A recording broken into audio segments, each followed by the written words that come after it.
Some people pride themselves so much on being sarcastic that it's a requirement if you want to date them or have sex with them. Okay, great. I'm all for a great sense of humor. I'm all for not taking life too seriously. And I'm actually all for sarcasm. I use it myself. But, and it's a really big but, no matter who you are and no matter what kind of a relationship or casual encounter that you're involved in, there comes a time where it's time to talk about the relationship or act normal or have a response that isn't arrogant or cocky or sly. Be real, talk about what's actually going on with you, explore, open up your heart. You don't have to be sarcastic or playful or funny all of the time. It's really nice when you're not sarcastic and empty and vapid and always have a smirk on your face. Sometimes it's not just nice, it's actually essential to your relationship to discuss where this relationship is going, or what you really meant when you said that, or why you're behaving this way, or why you're withdrawing. Now, we don't have to take life so seriously, and it doesn't need to be a serious talk all the time, but at some point, it's really important to have healthy, deep, real communication with someone that you're interested in. Sometimes we're with a partner who just wants to clarify something, or they want to understand what you meant when you said something. But maybe you're someone who always insists on always being the life of the party, being sarcastic, joking, always firing back with vague and sometimes pointless information. So this idea of trying to make sure people don't take life too seriously and trying to get people to keep up with you or get on your level or catch up or catch you if they can because you're go, go, go. Well, you're probably leaving your partner way more confused than you think. In fact, they probably can't trust you. They probably walk on eggshells, and they probably don't know what to say when they really want to get to know you. So this is when behavior goes from being fun, funny, and attractive even to inappropriate. Not just offensive, not just annoying, but will actually keep you from having any kind of real relationship. Communication, the way you go about it, the words you choose, it matters. So right off the bat, I invite you to take a look at your most recent texts, which include, of course, all of the people that you may also be messaging on WhatsApp, Twitter, Snapchat, Instagram, Facebook, and TikTok. What do your texts really look like? Are you brief, short, terse, to the point, quick, sarcastic, condescending, insulting, arrogant, cutting, biting? Are you one of those terrible people who tries to reduce all text communication to the absolute most minimal form of communication you can possibly imagine, like one letter or one word or incomplete sentences? Is this how you are constantly? Does it ever stop? Does it ever relent? Do you love one-word responses such as, hey, LOL, sup, chillin', bet, come through, you, can't, home, NVNM, working, busy, with family all day, no, love ya, FML, pff, K, sad face, happy face, smiley face, vomit face? Or are you someone who sends endless amounts of emoji and responds and actually speaks fluent emoji, using emoji to represent laughing out loud, ha ha ha, rolling on the floor laughing, crying my eyes out? For these people, is everything a joke? Does everything need to be amusing all of the time, even when it's inappropriate? What about the way you actually communicate with your loved one? Do you spend more time texting them than you do calling them or spending time with them in person? Are you someone who texts more frequently than actually saying hello with your voice?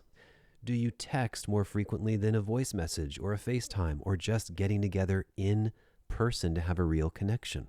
What I'm asking is there ever any real, connected, deep, quality time spent together? Real connection, real communication.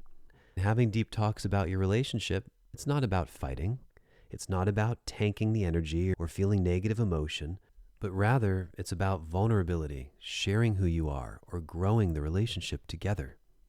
So you can begin to think of this rather unusual podcast episode as a collection of pitfalls to avoid, things not to say, things to say less, some new things to try out instead of the stuff that you've been saying, and some habits to completely surrender altogether. Things not to do if, you actually care about someone or love them or are truly invested in them. You might even think some of these expressions are small or harmless, but there's always a reason that they're mentioned here, and it's usually because they do more damage than good. Now, it's super trendy right now to not care or pretend you don't care about what anyone else thinks of you, which frankly is all nonsense nonetheless, because you have to care. what people think about you if you want to exist in this society. It actually matters. You might say water off a duck's back, or I don't care what other people think, but the people who you care about, the ones who matter, the ones who you want to make an impression with, maybe it's someone who you want to sleep with, or a parent or family member, or someone in your job, it really comes down to how you present yourself. Everyone's opinion matters to somebody.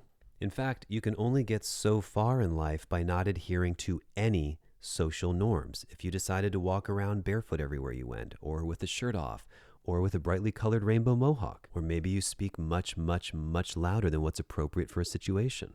There are social cues and norms that we need to adhere to if we want anyone else to take us seriously. So, words carry power.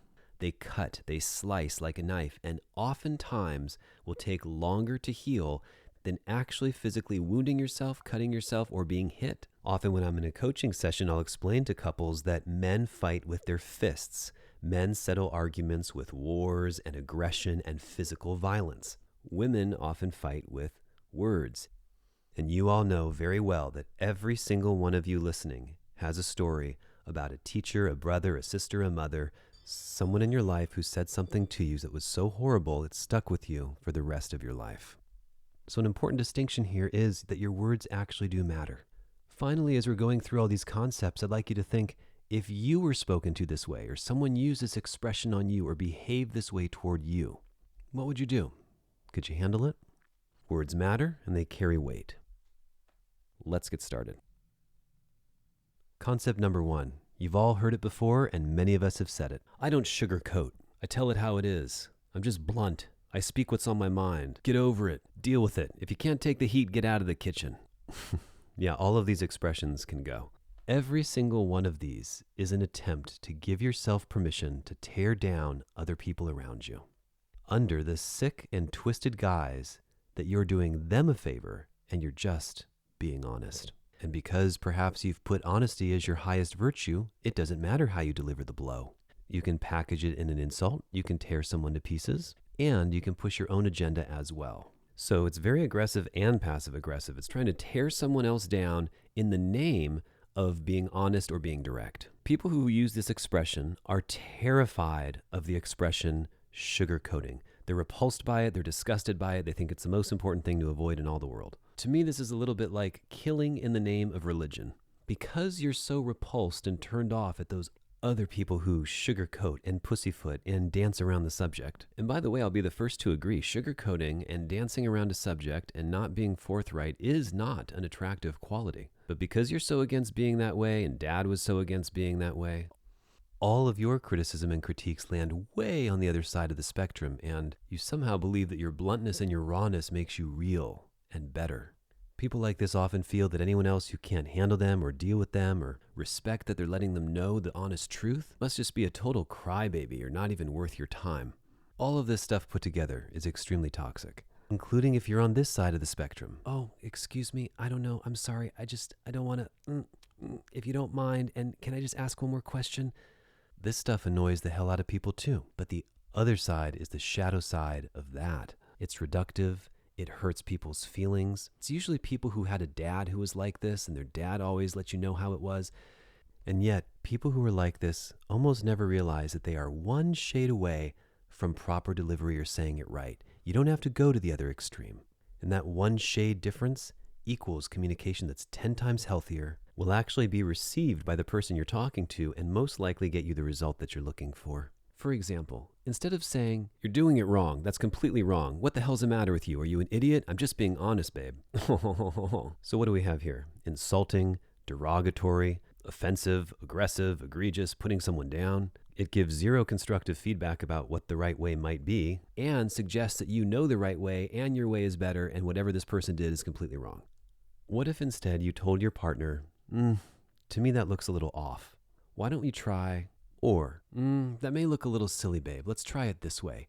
Let me show you a different way. Or, let me show you something I like better. Or, better still, would you be open to seeing a different way? Or, would you mind doing it this way? Or, hey, I'm used to things being done this way. Would you mind performing it this way? Notice that any of these expressions don't go near the territory of placating, supplicating, or sugarcoating. None of it's dancing around the subject, and none of it sounds like, "Oh, sorry, I don't want offend, excuse me, pardon me, I don't want to upset you, but kind of attitude. You can share something, ask something, or tell someone your opinion and your own feelings on the subject without cutting them down.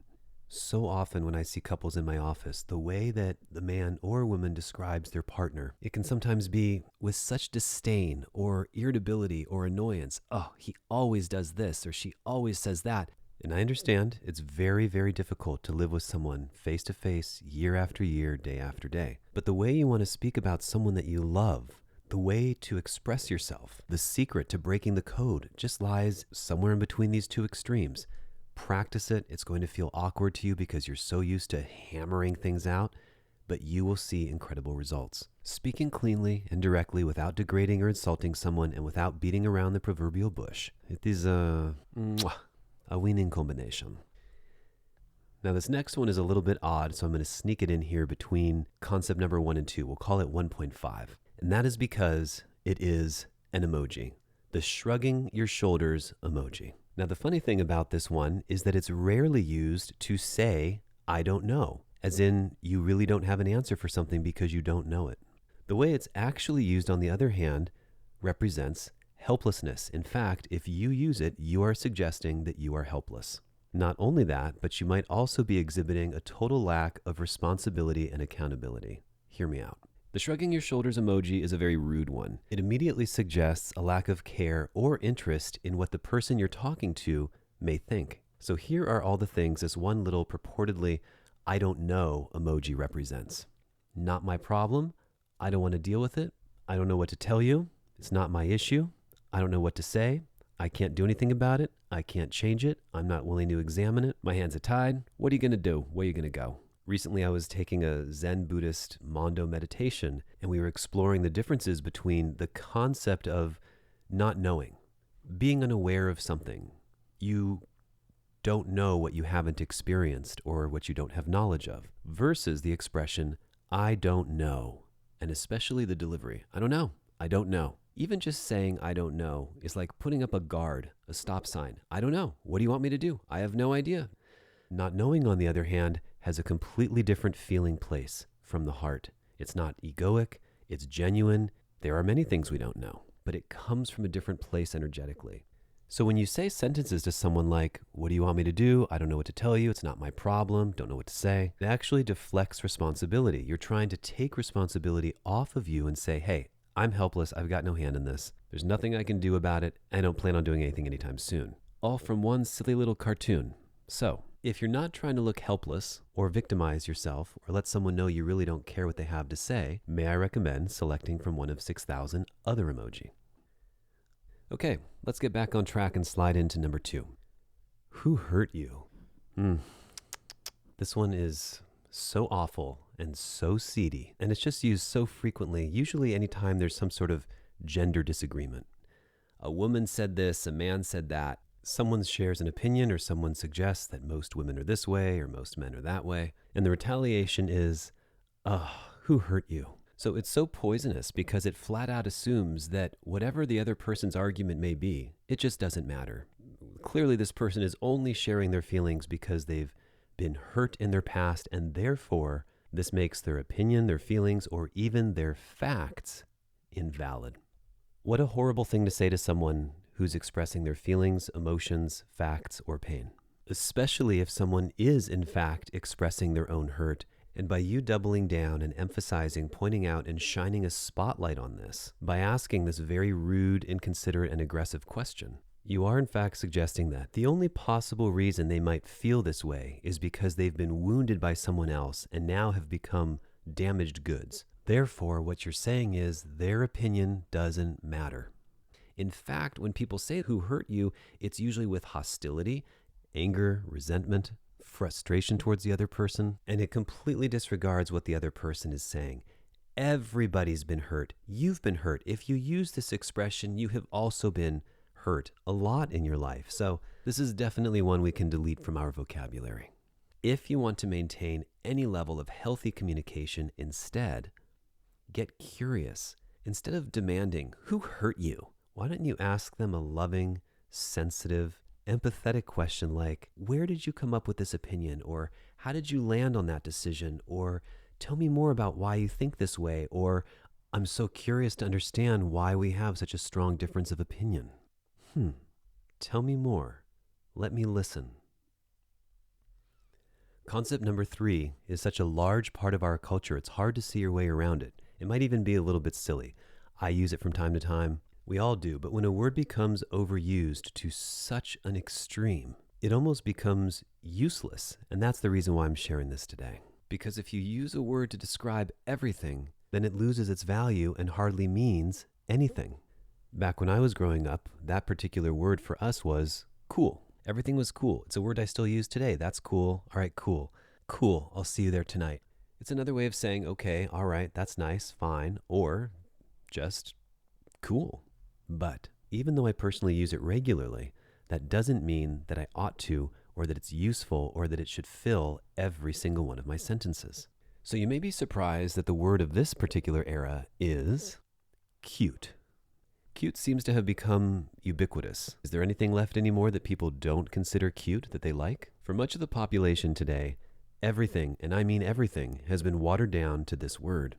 It's cute. Très mignon, linda, carina, kawaii, mili. Apparently, it doesn't matter, for example, what you wear, or how tacky or tasteless or utterly unappealing and clashing it may be. It might be the most abysmal, abominable piece of clothing that anyone's ever seen. But label it as cute, and by all means, you should buy it, and you look great wearing it, and you're amazing. As long as someone, anyone, says this 4-letter word, magically it makes it all okay. Now listen, I'm not the fashion police. I really do not care what you wear or who you date or the things that you may or may not find cute. But what I am saying is you get yourself in a lot of trouble calling everything cute, and especially stuff that you dislike that your girlfriend or guy friend is wearing, but you say, oh, that's cute. The question becomes, how then do you actually know what's cute if everything is cute?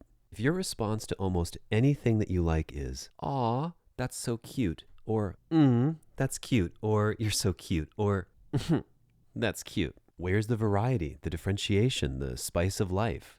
What's the difference between something that's cute, awesome, and amazing? How do you even go about defining something as being cute if everything is cute?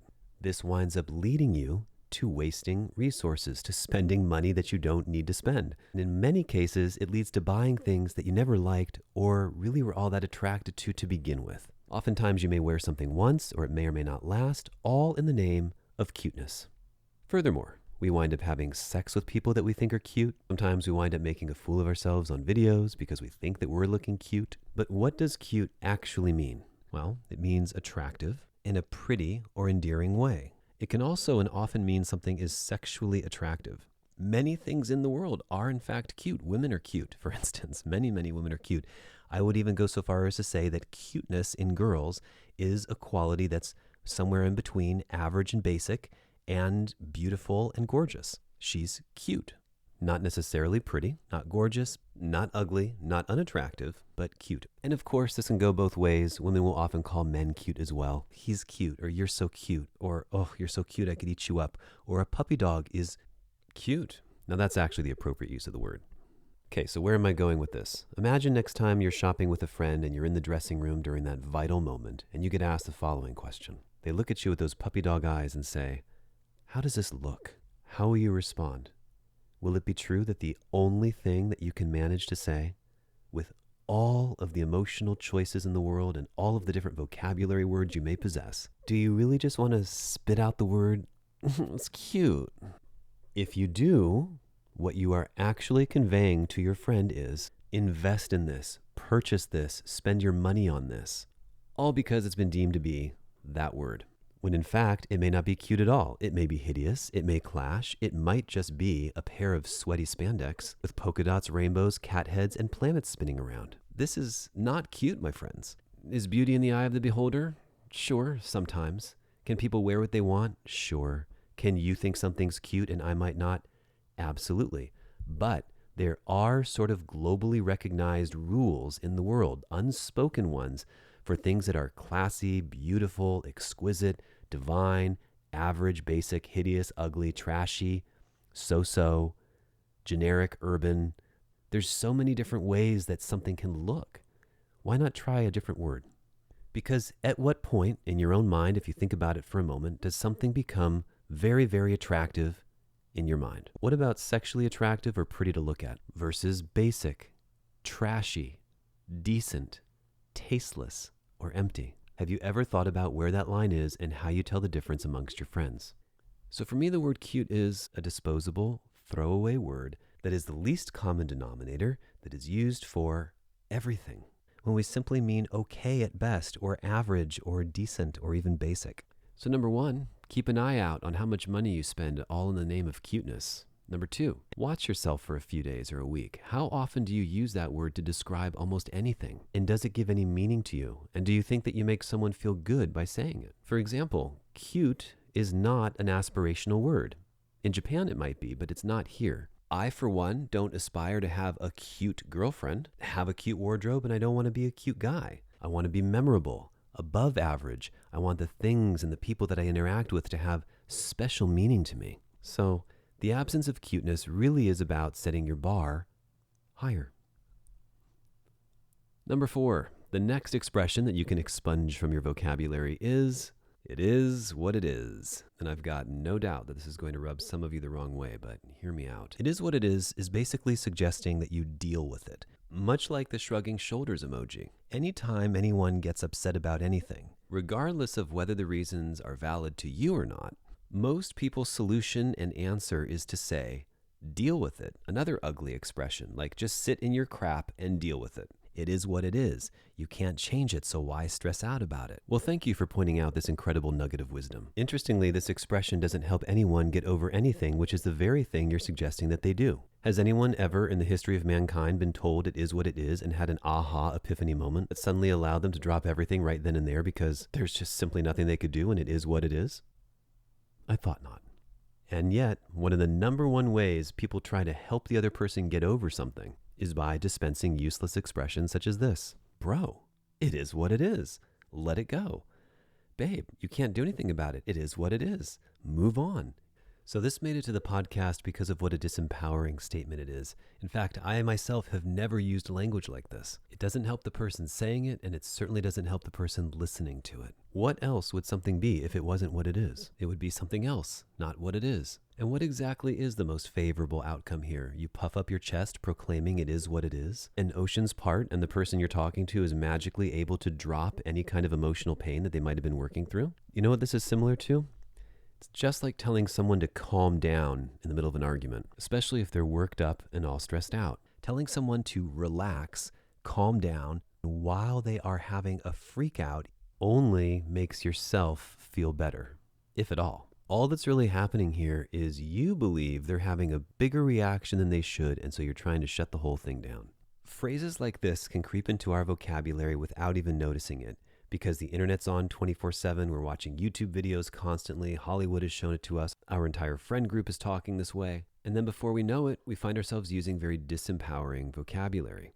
We hear it in a song, we hear people saying it, and then suddenly we're saying it as well, and we never once think, much like a song lyric, if it's worth repeating. These phrases come and go. They're here for a short period of time, and then they become really unattractive. They could be fun to share with your friends or have as an inner joke once in a while, but these aren't things that you ever want to use professionally. They aren't things that you want to use regularly in a relationship, and they certainly aren't things that you want to use among people who are struggling to speak English or you're helping them speak English. Am I trying to create standard American English here and tell you what you can and cannot actually say? Of course not. For an example that hits home, picture this. Someone who you love or are in love with, and they are standing in front of you, and you tell them, I love you so much. And they respond to you by saying, I don't feel the same way. It is what it is. How would that land for you? So free speech, sure, but you never know the effect that free speech has on others or when the tables get turned and it happens to you. As it turns out, and we all know this, there actually is a proper way to speak your language. And fortunately or unfortunately, there are rules that govern grammar, how we express ourselves, and even the intonation and accents that we choose to speak in. So sometimes communicating in a way that's not standard can get you in trouble or have people think about you in a way that doesn't serve your lifestyle. And I'm saying that as an open-minded person who's happy to have you do things in your own way. This has nothing to do with race or stereotypes or prejudice or any type of group. It's just based on how you speak, How you are received the moment you open your mouth matters. Imagine if every time you heard someone say received, they actually said received. I received the mail earlier. Did you receive my invitation in the mail? What if you had a friend or older sister who always said, hey, I'm headed out to California this week, and I was out in California last month and it was amazing. What if someone said to you, there's just one little caveat that I want you guys to be aware of, as opposed to caveat. When someone speaks like that once or twice, most people think there's something wrong with them or that they're uneducated. Or foreign, in which case it's totally okay. But you'd be quick to correct it and you'd want to make that adjustment. But we judge people as being far less educated when they don't pronounce words correctly as a native English speaker. Does this really matter to you in your life? I think so. You can argue it one of two ways. If your entire social and business circle revolves around a culture that speaks in memes, emoji, and in a certain dialect that doesn't care about education or how you sound, it's all about looking edgy or trendy or cool or being at the top of your social hierarchy, maybe you won't have much trouble with it. But if you step foot outside of your circle, your tiny little bubble or your crew for a moment, and we all do every single time we go out to a store or a restaurant, for instance, you're going to learn the hard way that if you want people to respect you or to take you seriously, it will benefit you to not use certain types of expressions. So bringing it all back, here for instance is one of the big issues with using an expression like, it is what it is. It totally abdicates responsibility. It completely shuts down the idea of creative problem solving, and it also makes you admit to defeat. There's nothing you can do about it. You didn't make the problem, not your responsibility. Hey, it is what it is. Am I right? Along these lines is another expression I often hear coming out of customer service representatives' mouths.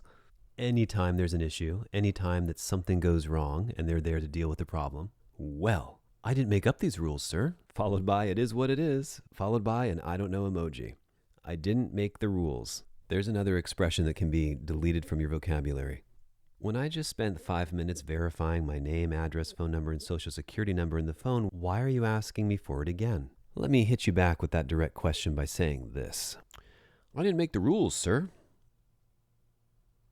Oh, wow. What a profound answer, and thank you so much for addressing my question in the best possible way. So as you're going through life, aware and awake and conscious, you'll begin to notice that people just love to pass the buck. They love to push responsibility, and most people cannot stand taking accountability for their actions or doing something about life or changing their own situation for the better. Why should all of this matter to you? Because nobody likes an irresponsible person. Not men, not women, nobody. No one likes someone who's irresponsible and who never thinks it's their fault, who's late whenever they want to be late, who says whatever they say, who doesn't care how their feelings land on others, and who doesn't even care if their feelings come off as hostile or violent or angry or deflecting. Nobody likes, respects, and trusts someone who can never be wrong, who can never apologize, who can never slow down and see the other person's perspective, who doesn't always have to get offensive or feel attacked when you're trying to give them some constructive criticism or some feedback on how they're speaking to you, or who throws their arms up in the air and says, it is what it is.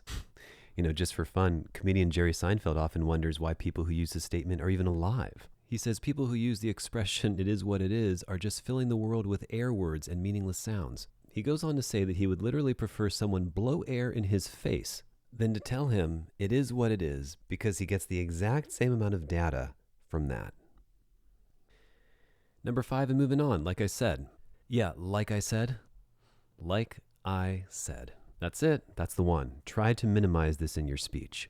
Now, certainly there are times where you are referencing something and you feel it pertinent to the conversation, helpful to the person listening, to regurgitate what you previously said already and repeat it once more. And I dare say it is appropriate to sprinkle it into a conversation once in a while. And if you're in a deep conversation and you're bringing something full circle after not speaking about it for a long time, by all means. But I can't begin to tell you how many times I've asked someone a simple, clean, direct question.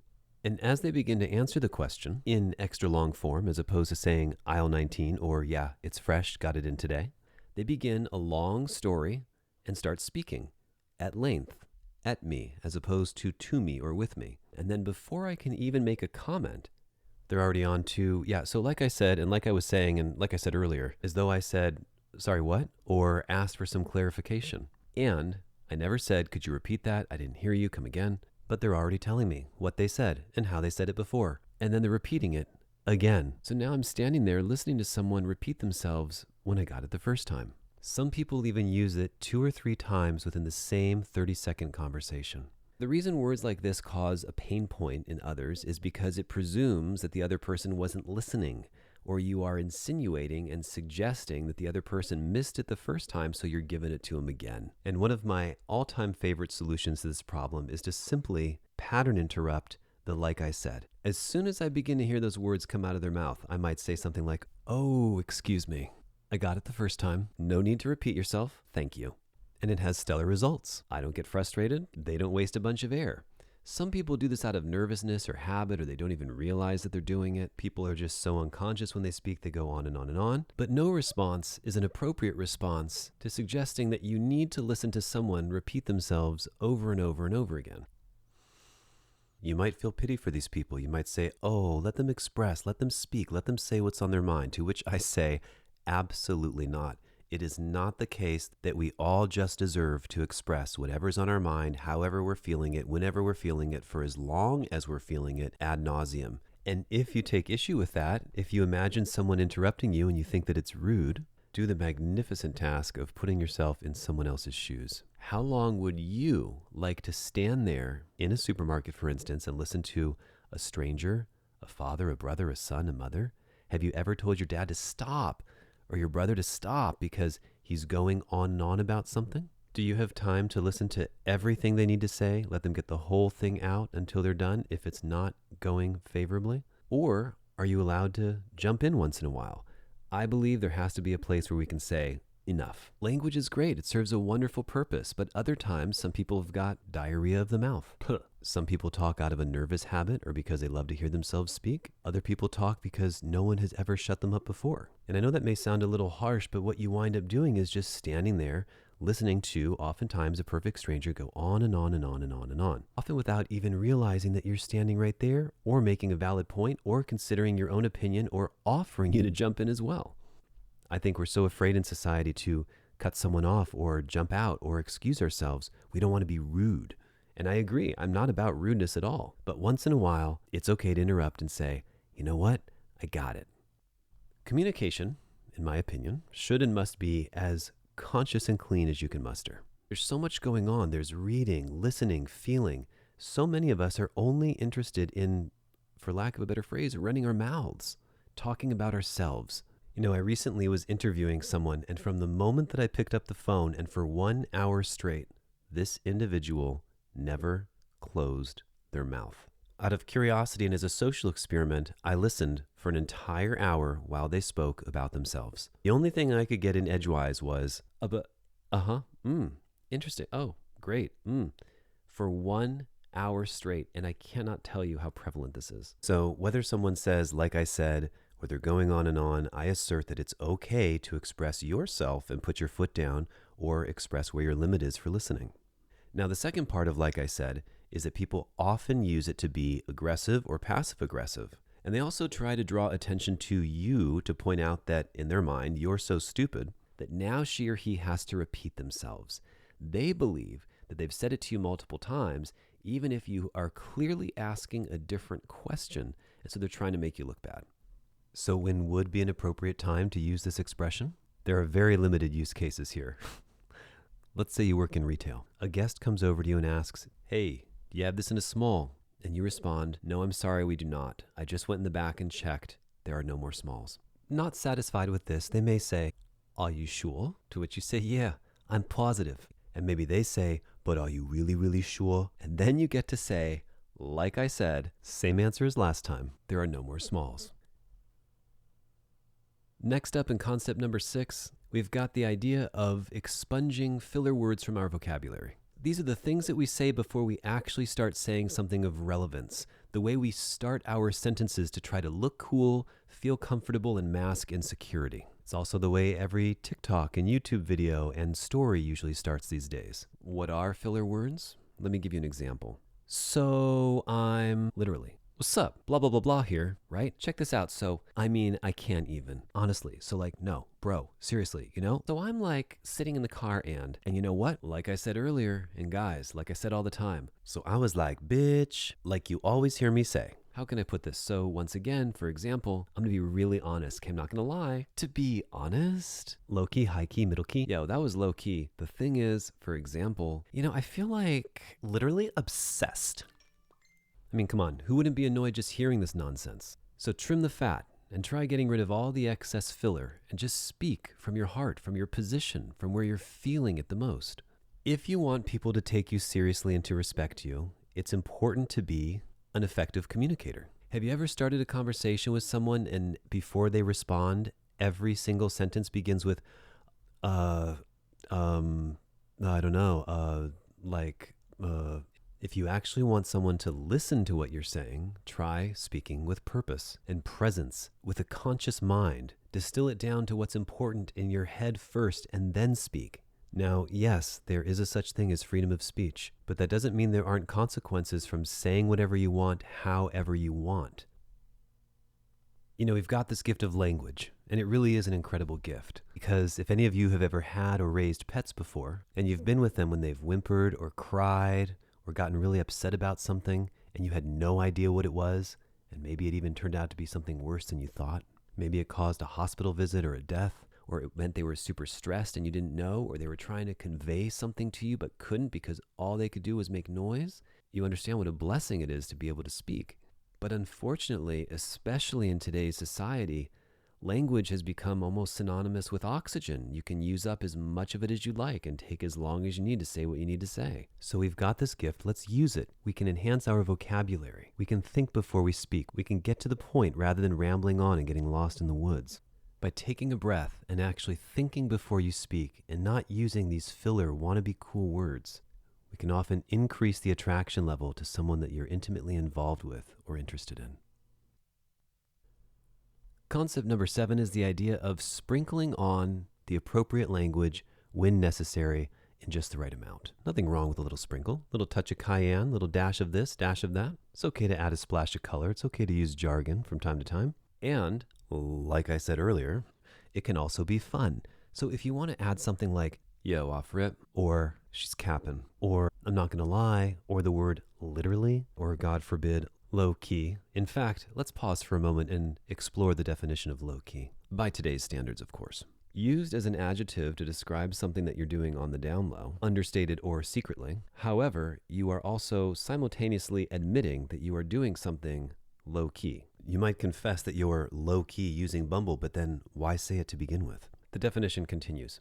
Low key can also have vague meanings, like sort of or kind of, such as being low-key sad. But really, let's face it, the only reason we're using these words is because we think in the saying of them that we sound cool, or better, or cuter, or not like our parents.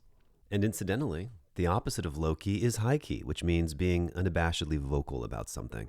Let's continue with a few more unusual words and phrases. Snatched, which can mean a few different things, but in my generation meant grab something quickly. Shook, keeping it at 100, draking, hashtag blessed. Yeah, let's talk about blessed for a moment too. Technically speaking, if you're alive and breathing on this planet and in good health, you're pretty blessed. But the way it's used today is to suggest that the person using it is somehow divinely or supremely favored, when in fact, all that is another way to bring attention to yourself and bolster your ego. And by the way, if you are communicating in a way that is constantly demonstrative of how amazing and wonderful you are, or you're highlighting yourself by using language that low-key makes you look cool, in the long run, it actually doesn't make you a very likable person. So the idea of sprinkling means it's fun to be playful, it's fun to have an inside joke with your friends, it's fun to use pop culture terms and phrases and catchphrases. I do it too, but when in doubt, remember to sprinkle it on. Now let's take a look at some words and phrases that have pretty much gone out of style, or have been out of style for quite some time, that when you hear them today, they sound absolutely ridiculous. When you use phrases that only a tiny subset of people understand and very few people in the world get, it can, once again, make you look pretty unintelligent.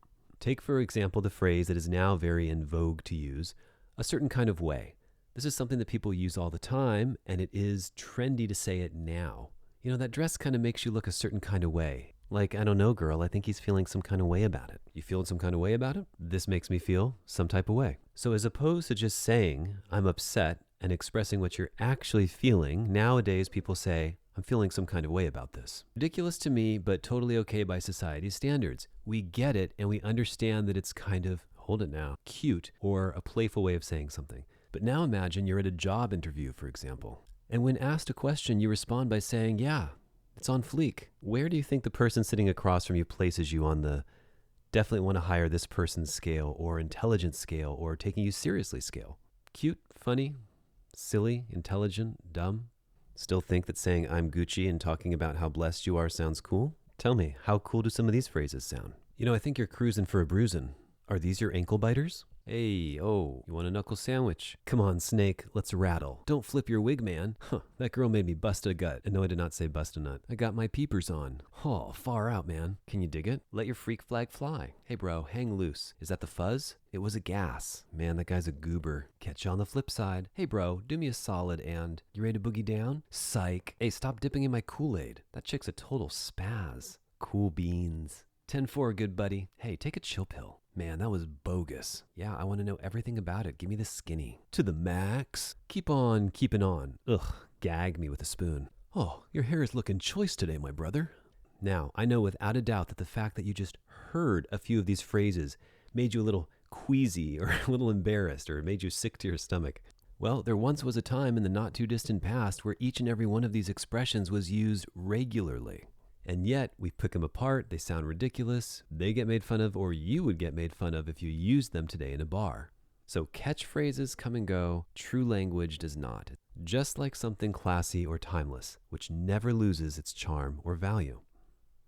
And as much as I love elegance, I love the idea of having an inside joke, a cute expression that you say to a girlfriend or guy friend all the time, or using some of these expressions to almost make fun of them yourself. I love the idea of sharing something with a friend that just cracks you up. But when it never shuts off, it's all the time, and it's the only way you know how to communicate, it actually becomes who you are. Okay, number 9 is super easy. The idea of using the expression, I feel, when confronted with facts.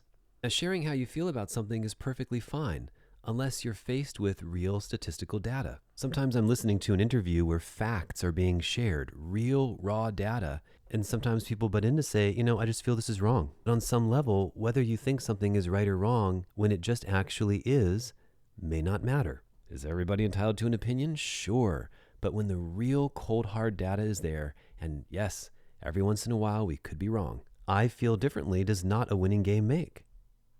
Sometimes this also happens when a boyfriend or girlfriend, husband or wife is letting you know what's real for them. They're saying, this is fact for me. This is the experience that I'm living. Let's just say they're pouring their heart out. I love you. Maybe you don't feel that way, but you don't really get to disagree about it. You don't get to say, well, I feel like you don't. When someone is standing there giving you their truth.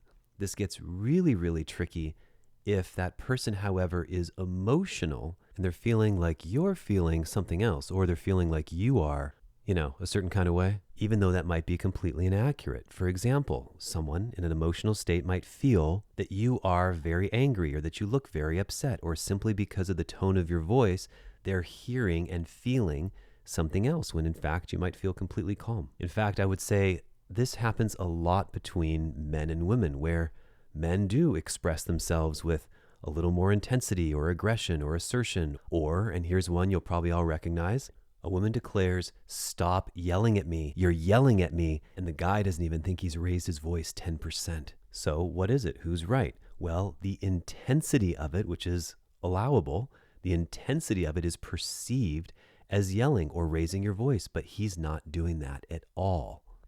The big problem here is that because a majority of us feel that we felt it, that therefore it must be true because it was a feeling. Feelings, however, are not facts. Oftentimes people decide and think and believe that what they feel is better, or that they may have won the conversation or gained more power just because they feel it, or that the other person's facts, not opinions, are invalid because you feel differently. For many people, their feelings and emotions rule their world. If they get a funny feeling, or they have a red flag come up for them, or they feel off or wrong about something, they tend to think it's globally true as opposed to just true for them or true for them in the moment. This is especially true when you think someone is creepy, which is another word we should talk about, which literally just means many times you're not attracted to that person, or you didn't like the way they went about it, but it doesn't make them globally that way. So allow me to show you how often you might be wrong.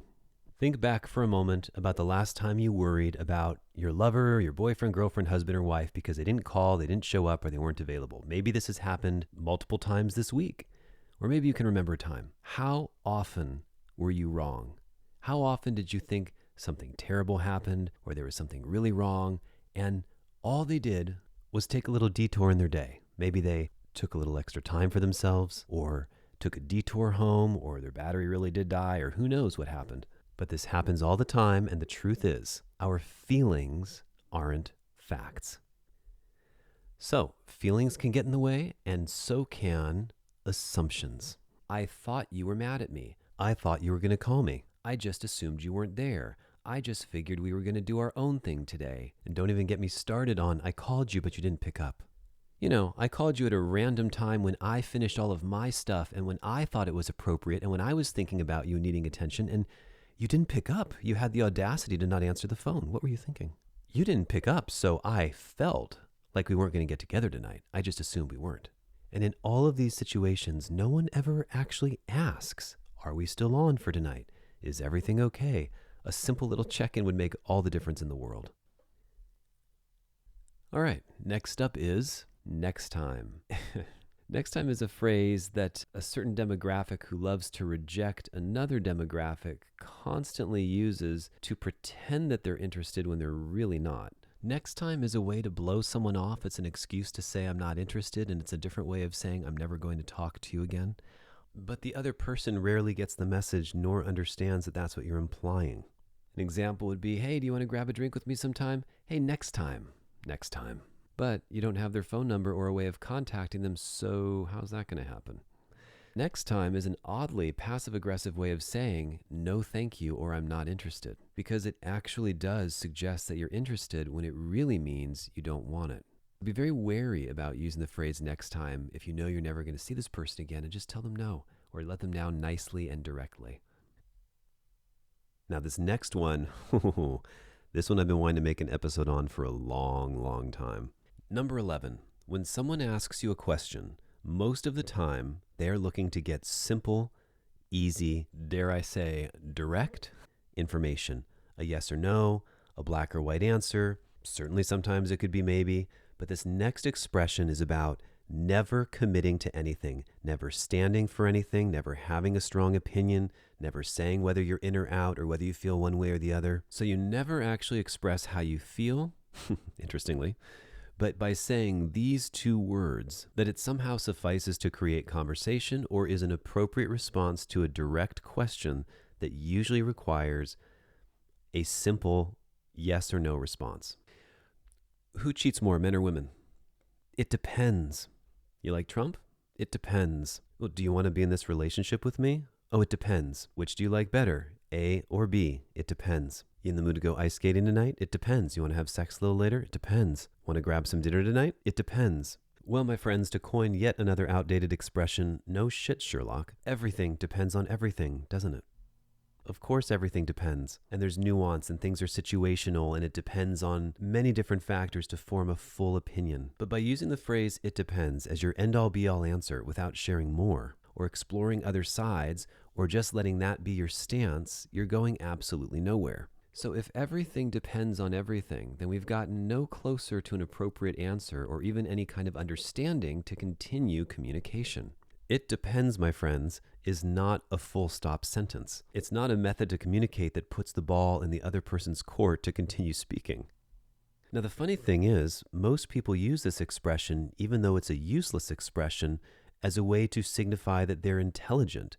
So when you're being asked a probing or deep or introspective question and you reply with, it depends, ... you're actually looking a little more foolish than you think, and it doesn't help anyone get any closer to the answer they're looking for than when they asked it. Saying it depends is something you can eliminate from your vocabulary altogether because every situation is different and certainly you have to feel it out. But do you go through life never knowing what you want, always being blown by the wind and just making a decision based on anything but your own desire? Most situations are different than the previous adventure or experience, but you know what? They also have a lot in common. And if you use context clues, such as how you felt about it in the previous experience, or what you imagine it might be like, or how you felt when you saw a movie about it, or what happened when a friend did the same thing, even though you haven't experienced it yet, then you can answer much more than "it depends." Now, this segues perfectly into another pretty wretched way of communicating, and it's this feigning or pretending that you can't imagine how it would feel yourself. You just couldn't possibly know unless it actually happened to you, and therefore, because it hasn't happened to you, you have no idea how you feel about it. Would you like it if someone made you wait 35 minutes after your agreed upon date time? Oh, it's never happened to me before. I couldn't possibly imagine. How would you feel if we made plans tonight and I never showed up? I don't know. I can't imagine it happening. It's never happened to me before. I'd have to be in the situation to understand it. It really shouldn't take reality or extreme circumstance for someone to imagine if they would do something or not, put themselves in a situation or not, try a certain substance or not. And so more often than not, I find people hide behind two expressions: "it depends" and "I don't know, I can't imagine, I haven't done it before, so I just couldn't give you a clear answer." And while these things are true, it's very valuable to be able to compile a succinct answer about how you feel in the moment, because it helps people know where you stand. And to stand for something, to put your foot down and say, "here's how I feel about it," is a very important part of becoming a grown adult.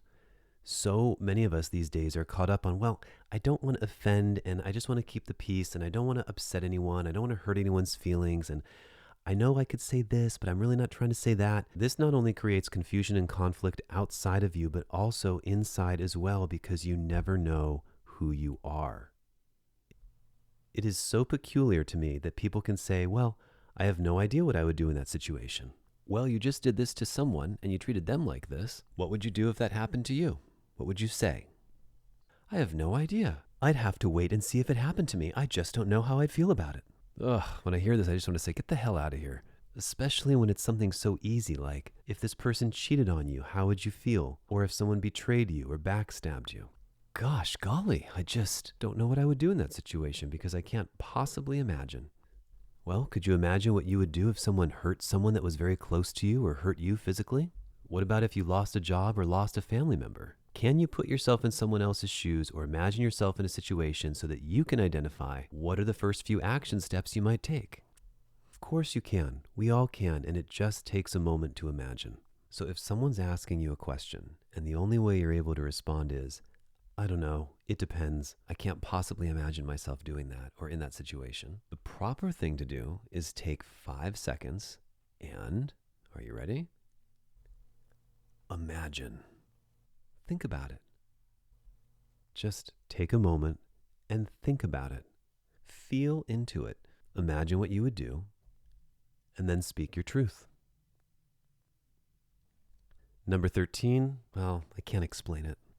This one usually comes on the tails of something that someone wants in a relationship but doesn't know how or why or what the reasoning behind it is. It's usually something that they expect from the opposite sex. He needs to do this, he better do that, he should send me money, he should take me out, he should pay for my dinners, he should open my doors, he should do this and that. But when you ask, why should someone actually do these things for you? When you ask someone to give the actual valid reasons or some concrete thought as to why you feel this way or you expect this or you want these things, the answer often becomes, I can't explain it. That's just the way it is. That's just the way it should be. That's how I've always done it. That's just what I expect. That's just what needs to be done if they want to spend time with me. I don't know. I can't explain it. Just it is what it is. I don't know. I just can't I don't know. I can't explain it. Well, why can't you explain it? Is it difficult to think? People find this answer so infuriating that it's absurd that it even gets spoken. Why can't you explain something that you expect, demand, and want? And when you're forced to back up the reasons, they're often empty, hollow, or knee-jerk responses. They're not based in any kind of reality or factual data. It's just oftentimes something that someone feels.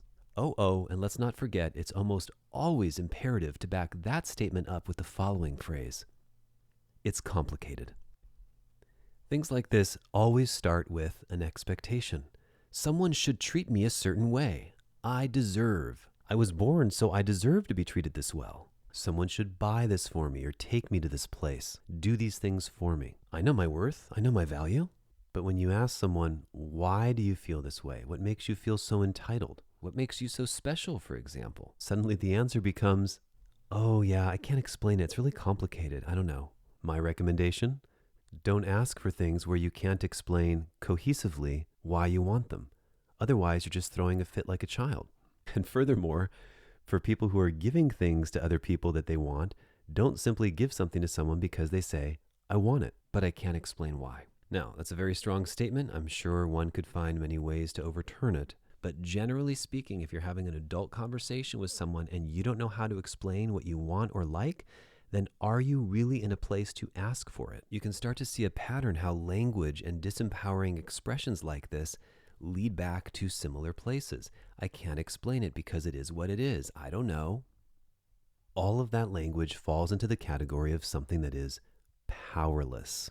So what can you do about this? A simple tip is most things we want in life, in fact, everything we want in life, comes down to how we believe it will make us feel in the having of it. Furthermore, we actually believe that we're going to feel better than we do right now once we get it. How does it feel when someone respects you or loves you or is devouring you or is savoring every inch of you? You feel loved or desired. You don't have to teach someone how to do it specifically, but you should know enough about it to be able to be more articulate than saying, I can't explain it. Number 14, the I'm so picky malady. I have standards. I'm very picky. I'm very choosy. I'm very selective with my partners. First of all, if you have a string of exes or previous lovers or several people who have had sex with you and you don't speak about them very often, or you've had drama together, or you've blocked them, or you're no longer in touch, chances are you aren't that picky and selective. Please. We all have chosen people in our past who were not a great choice or a great fit for us. Who here can look back on all of their exes and say, he was amazing for me at the time. She was the perfect one for me at the time. Everything was exactly as it should have been. Who had a string of several great relationships in a row? And if so, why did they all come to an end? Number 2, we don't really have a choice when it comes to attraction. You don't get to choose who you like and who you don't. There's certain qualities and characteristics of the way people behave that trigger and activate certain things in us, whether we like it or not. And that by default does not necessarily allow us to be that picky and choosy, because there are things that are going to turn us on whether we want them to or not. Number 15, diagnosing mental illness when you are not in a position to do so and you are not a doctor. Using phrases like, they're a misogynist, or this is toxic masculinity, or throwing around other expressions like, they're a psychopath or sociopath. Funny how everyone's ex just seems to be a narcissist. Where did we all learn how to do this? I did an entire episode on this before, but it bears repeating. In our society today, it's commonly accepted, for example, that a woman who's looking for a mate in a relationship can have a very long list of requirements of what she wants her man to have. In fact, this is where the expression comes from, women want it all, or why can't I have it all, or can I have it all? In fact, look out for that as a future podcast episode. So women can have a huge list of what she's looking for in her partner because these are standards that she has. Often, these are things that a man cannot physically change if his life depended on it, such as his height, and yes, even his status. So while sure, anyone can make more money, generally speaking, some people can make a lot more money, but most people in the known universe are not going to elevate themselves through the different echelons of wealth. Most men, wherever they are going to belong to a certain tax bracket or lifestyle for their entire life. Most men will not have the ability to make that big of a jump in their earning potential for what women are often expecting these days, i.e., a man who makes over $100,000 a year in 2021 standards. It's something like only 10% of people will have the opportunity in their lifetime to be in the top 1% for a year. It's a very, very small number. Now, interestingly, most women want a man who's over 6 feet tall. Where did this number come from? Who knows? And I believe it's something like 10% again of the population is over 6 feet tall. Women also want broad shoulders and a certain stature and want certain muscular builds. So why then, if a man expresses his preferences and says that he wants a woman with huge breasts or small breasts or a big ass or a small one, if he wants you skinny, tall, big, little, whatever the preference is and the taste of the individual is, how is that any different than having a height requirement for someone who you'll talk to or date? Newsflash, it's not. And if you don't think you've got an unbreakable, unshakable height requirement, ladies, just ask yourselves, would you ever date someone who's shorter than you? What about much shorter than you? And why is that? Now, you probably have an answer that sounds something like, because I feel like that would, or because that would make me feel some kind of way. And don't you think that a man who's looking for his preferences does so because it also makes him feel a certain kind of way about it?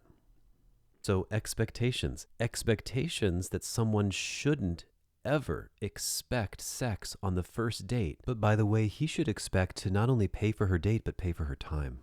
Don't expect sex, but you're expected to pay. Don't expect intimacy, but you're expected to take care of me. Men are expected to not expect and are ridiculed if they do. So it kind of goes without saying that there's an enormous collection of people who believe that a man should, needs to, ought to take a woman out on the first date.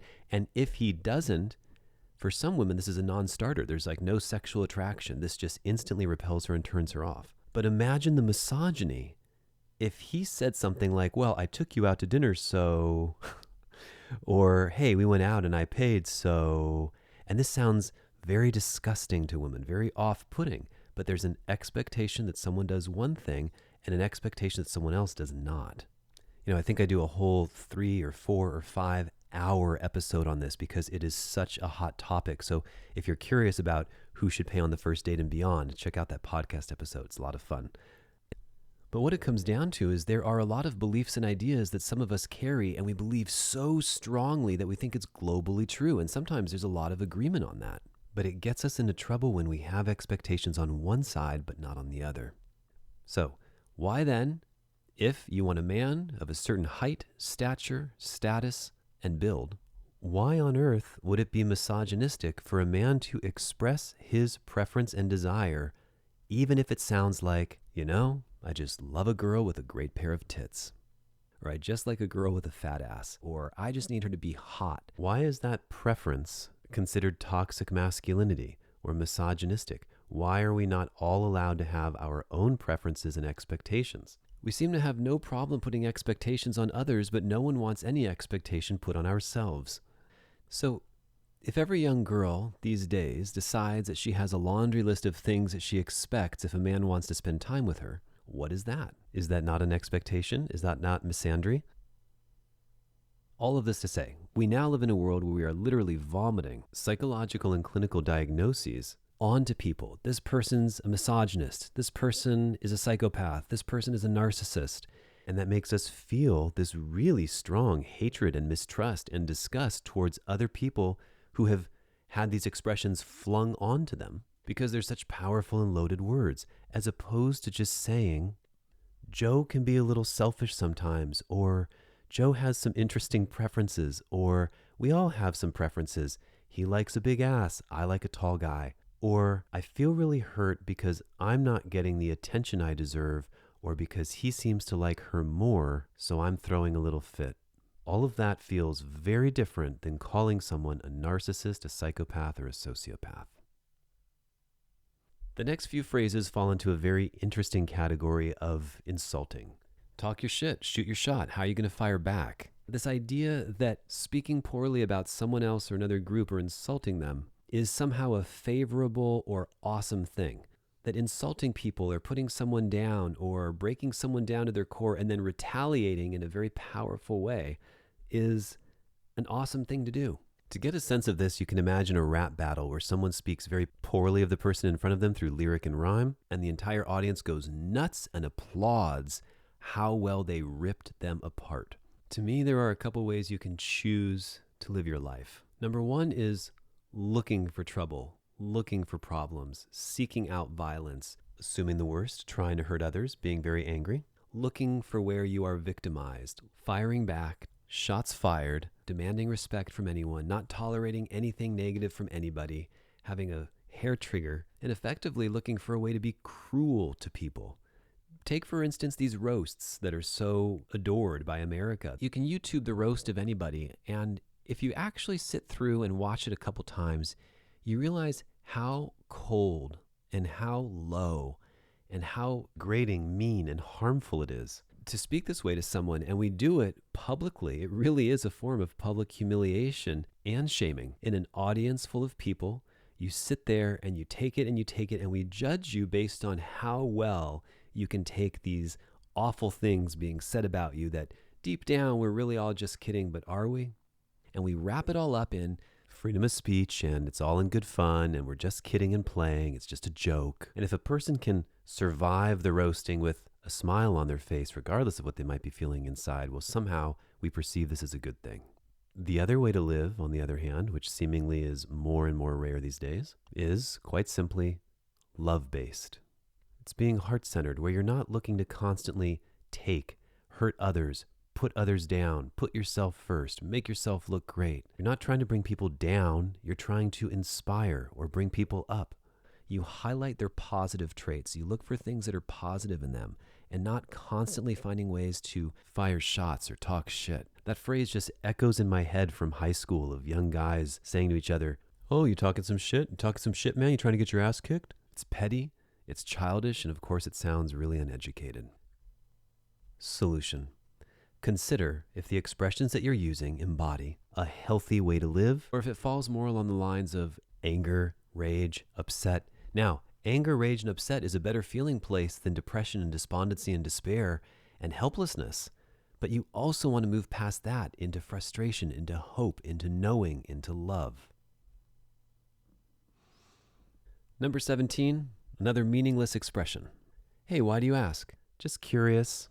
Yeah, but why do you want to know? I'm just curious. No, but what's the reason that you're curious? What prompted this?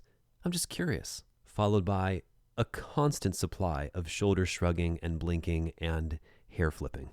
This is another one of those expressions that is hollow and empty and has no meaning behind it. I'm just curious, and don't even get me started on the word just, but I'm just curious gives the listener the impression that you are actually giving an answer that has some sort of meaning behind it as to why they should tell you some very personal and private information oftentimes. Might as well just say, because I want to know, or because the grass is green. Just curious is not an appropriate answer. In fact, there's always a reason we're asking. It's a way to keep all your cards to yourself while trying to expose the weakness of someone else. And when someone says, why are you asking? And your response is, I'm just curious, especially if a woman says, I'm just curious, there is so much more going on than her just being curious. There's judgment. This may lead to whether or not she sleeps with you, continues dating you. It may be tacked on to her info gathering data about you. It might be a test. It might be manipulation. It might be putting feelers out there to see how you're going to react. There are precious few things on this planet that people actually need to ask where they're just curious about it. Because if you were really just curious and you got the answer that you were just curious about and you really didn't care one way or the other, why ask it to begin with? Now, to be fair, curiosity is a very good, healthy thing, especially when you're reflecting on your own behavior. Why do I feel so down? That's so curious. Why am I feeling upset or depressed or bothered by this? Let me get curious about my own state of mind so that I can better know myself. That's a great use for curiosity. Number 18. I'm not like all those other girls. You know, I've been dying to ask for so long, how does every girl know exactly what all those other girls are like and who they are? How do you know? And why does every girl think that they're not like all those other ones? But if every girl says that they're not every other girl, which thus includes all the girls, how could they not be like every other girl? And also, how would you even know to make the comparison about what those other girls are like? So this to me falls into the category of an expression we no longer need to use anymore because every girl thinks she's not like every other girl. And every girl thinks that she's the most special. Well, imagine that. So every single girl is special and every single one is unique and every single one is not like all those other ones? Sure. How many times have you as ladies said, all men are the same, all men are simple, all men want the same thing. So are all men like all other men, but you're not like any of those other girls? Most people, almost all of us, unless you have incredible excellence in some category, true excellence, and you've worked your butt off at it for a good portion of your life, or you're naturally gifted at something, you very much likely are going to carry characteristics and qualities that are just like all those other girls and all those other boys, because there are only so many qualities and traits that make up other people. We are not that different. Now, what we fall in love with, on the other hand, are the sweet and endearing ways that we do or say things, the cute personality traits, the way they make us feel loved and feel attractive ourselves, the way his or her lip goes up in a funny, unique, these little quirks that most people find in themselves to be imperfections. This is what we fall in love with. But we are, in fact, in many ways, like all those other people. Now, here's an example. In the field of sex and intimacy and relationships, I absolutely do not feel like I'm all those other guys.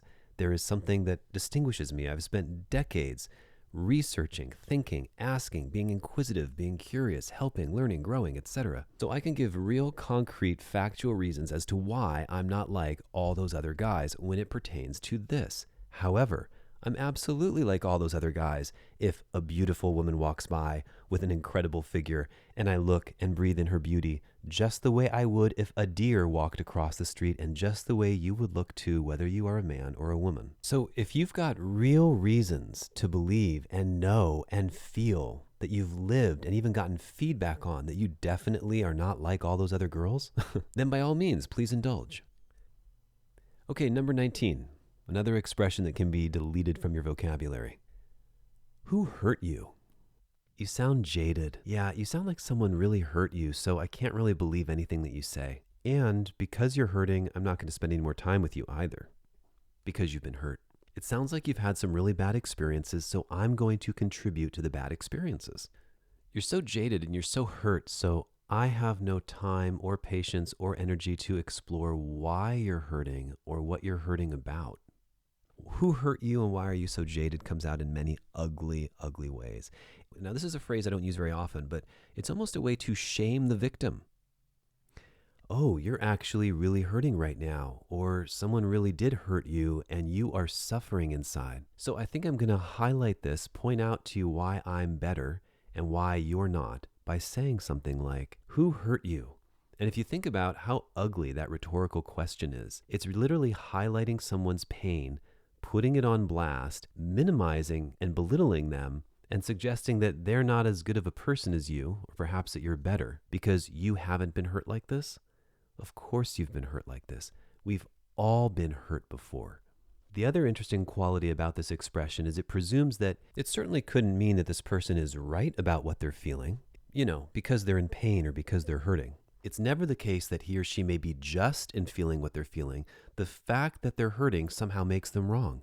You should be happy and in appreciation and celebrating everything and celebrating life and seeing how wonderful everybody is, but instead you're jaded. So what is my solution to this? Take a breath. Reserve your judgment for something else. Maybe get curious again. Well, what did I just say? Curious. Yes, genuine curiosity as to why that person is upset or hurting, or what led them to believe this, or what experiences have they had that made them feel this way. And then you can actually have a productive conversation instead of just adding insult to injury. Number 20. I can't believe I'm doing this. I'm so not like this. I can't believe I'm doing this right now. I'm not usually like this. I'm not that kind of person, right? I don't do this with everybody. Right before having sex, during sex, after sex, or leading up to sex.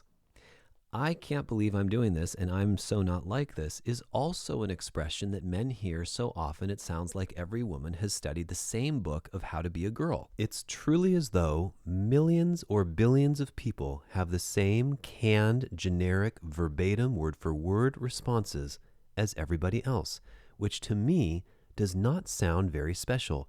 It actually kind of smells like being all those other girls. I'm really picky, I'm not basic, I'm not like all those other girls, I can't believe I'm doing this, who hurt you? I don't know, I have standards, it just depends. How is it possible that Everyone seems to be taking a page from the exact same playbook word for word. Where does everyone even learn these expressions? I would love to know why everybody says the same thing all the time. Is it really because you're just like everyone else? Or are you special? If you really don't want to be like everybody else, don't use the same words, expressions, and reactions as everybody else. Moral of the story, instead of being so shocked that you're doing this, how about celebrating your accountability and responsibility, owning your choices, and having a little fun? Since you, in fact, if you are turned on and excited, show it off. Let the person know that you want to be having some great sex. Number 21, here's an equation you can press the delete button on. Anytime someone says something is something, or something equals something, or x equals x, y equals y, or if x then x, expressions along these lines are what will be, let's just see what happens, I don't know, let's just keep it chill, who knows what'll happen, if we get there, we'll get there, if not, we won't, don't try to force it, just let it happen naturally. Let's look at an example. Let's say person A and person B both want to spend intimate romantic time together. But person B is saying, don't force it. I don't want to rush things. Just chill. Let's keep it relaxed. If it happens, it happens. If it's meant to be, it'll be. Let's not try to make anything happen. Or the big killer, chemistry should just happen on its own. So person A scratches their head and says, okay, sounds good. How does that work then if I'm not doing any of the initiating or advancing and neither are you, or just sort of chilling and seeing what works out and what happens? Yeah, chill. You got to relax. You just got to let it happen on its own. Don't force it. And I personally have been dying to know my whole life how exactly something can happen all by itself without anyone taking any action. Now, I'm not talking about spiritually speaking here, because certainly many things in life can come about on their own. A manifestation of seeing certain animals that you love when you go on a hike, or the creation of a project or an idea in your mind. But on some level, it involves, almost inevitably, the will of someone, and it may just be you. You have to go to the place to see these animals. You have to be in the right circumstance to make something happen. Now, you might say to yourself, oh, I manifested this or I created it, but chances are if it involved money or resources or going somewhere or getting in somewhere, someone else had a hand in that and they took action. They did nudge or push or open a door or move things forward or take it a step further. So x equals x, if it happens, it'll happen, if we get there, we'll get there kind of nonsense sort of suggests that Tinkerbell's going to come sprinkle some magic fairy dust on both of you, and then before you know it, you're going to live happily ever after. And then look at that. It was meant to be. So this idea that without asking, without driving, without trying, without someone leading or deciding or making a choice, you'll just suddenly be together. On top of all that, magically, you're supposed to have this feeling that it was meant to be because it happened out of nowhere without any effort. Listen, my friends, who decides what's going to be? How does that happen? Does no one decide? And if no one decides, if no one chooses or feels or does anything, how does it happen? And most importantly, if it really is meant to be, how exactly does it come into being, if not by the hand of someone who has taken action, made a choice, or asked some sort of question? In fact, if anybody does anything to bring two people together, which by the way is required to come together, that is in fact the opposite of just being chill, sitting back and letting it happen. They've taken a step. They haven't sat back, kept it chill, just relaxed, or not done anything. So if two people are sitting across from each other on two different park benches, they both want each other, they both would love to have sex, they'd love to be together and spend time together, but no one does anything to make anything happen. Please tell me how it will be meant to be. And the point is, all of these are rhetorical statements and questions. Somebody's got to do something. And usually, that winds up being the man who has to take action. Someone's got to make the eye contact. Someone has to wink or smile or approach. Move the whole thing forward. And so it's a bit of a misnomer to say, let's just keep it chill. What will be. If it happens, it happens. Because in order for it to happen, someone actually has to do something. So you're shooting yourself in the foot by pulling back like that. If you're genuinely not interested in this person, you should say, my 3 favorite words on the whole planet, I'm not interested. I'm not interested in you. I don't want to take this further. I'm not attracted to you. I don't want anything from this. Then it's all clear. But when you're waiting and you're trying to make some sort of fairy tale happen out of nothing, and the other person is left just sitting there waiting because you're waiting because we're supposed to see if it's meant to be, it's likely that nothing's ever going to happen. Number 22. I recently heard this deeply moving, powerful, and intelligent quote. I look for someone who has shit going for them, that has their shit together because, I don't know, I don't like messy people who just get your shit together. We're all adults. At this point in my life, I wouldn't want to hook up with someone who doesn't have their shit together. Why? I'm young, but I've always been mature for my age. Oh, wow. Here we have an example of someone getting angry at an imaginary person who doesn't have their life together in a very interesting way. But what I think she's trying to get at here is the following. It would seem that women have inherent value in the sexual marketplace just by being born. They have value by how they look. They don't have to do anything for them to be valuable. Whereas men, on the other hand, have to earn their value. They have to become. A man who hasn't earned his value in this woman's eyes, a man who hasn't become yet, doesn't have his shit together. But this could actually mean anything. He lives at home with his mom, or he only has an apartment, or he only has a townhouse, or he has a small home, or he doesn't have enough homes. It could mean he has a job or no job, or a job that she doesn't deem as being valuable, or he makes less than $100K a year, which is usually the case. Maybe he does something to make a lot of money, but doesn't know what his purpose is in life, and so he's lost a little bit that way, and this turns her off. All of these things tend to be important to women because women choose and select men who are superior to them. They don't want someone equal or of lesser value. And the interesting thing is, in today's reality, the more a woman becomes a boss babe or a bad bitch or whatever you want to call it, as she begins to move up that ladder of being super successful and super independent, the less likely it will be for her to find someone who's a match, because the requirements will be that this man makes more money than you, is more driven than you, has a stronger or bigger vision or purpose than you, be taller than you, be more confident than you, be more sexual than you. All of these areas he needs to be superior to win you over, and you're already trying to outdo yourself in those areas by being an independent, successful woman. Now, do I have any issue with strong, successful women? Absolutely not. I love successful, intelligent women. But lowering your standards, lowering what you want or look for in a man is one option, which you will come to find that almost no woman wants to do in any way, shape, or form. Or recognizing that there may need to be some changes in yourself and your own lifestyle as well if you want to attract the kind of man that you're looking for. All right, number 23, we're getting up there. It has to be the energy. I just have to have that energy, like that big dick energy. This was a response to the question, what turns you on in a man?